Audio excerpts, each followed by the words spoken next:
चिश्तिया थाना बख्शन खान पुलिस की बड़ी कार्रवाई। वारदात में मुलव्वस नसीर अहमद गैंग के 8 मुल्ज़िमान को गिरफ्तार कर लिया गया।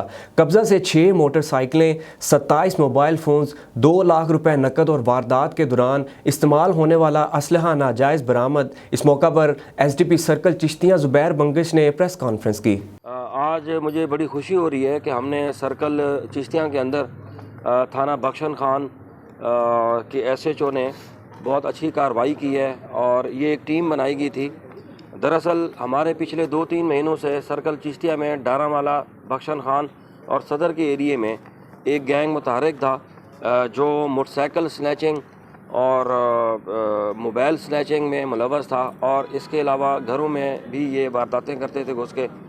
तो अल्हम्दुलिल्लाह ये 8 मेंबरान पे मुश्तमिल गैंग है। नसीर गैंग, इनका सरगना नसीर अहमद वाल बरकत अली है जो 45 फतेह से है। इनसे मैं तफसील बताता चलूँ कि इनसे तकरीबन 2 लाख रुपए नकदी बरामद हुई है। इसके अलावा इनसे 4 वेपन बरामद हुए हैं जिसमें 2 30 बोर हैं, एक इनसे 9mm राइफ़ल है और एक ये 12 बोर राइफ़ल है ना, ये इनसे बरामद हुए हैं। इसके अलावा इनसे तकरीबन 27 के करीब मोबाइल बरामद हुए हैं। अभी ये इंटेरोगेशन पे हैं, फ़िज़िकल रिमांड पे हैं। इनका रिमांड लिया गया है और इनसे 8 मोटरसाइकिल अब तक रिकवर हो चुके हैं और मज़ीद भी इनसे रिकवर किए जाने हैं और इंशाअल्लाह ताला इन तमाम मुल्ज़िमान को कानून के मुताबिक काफ़िर किरदार तक पहुँचाएं।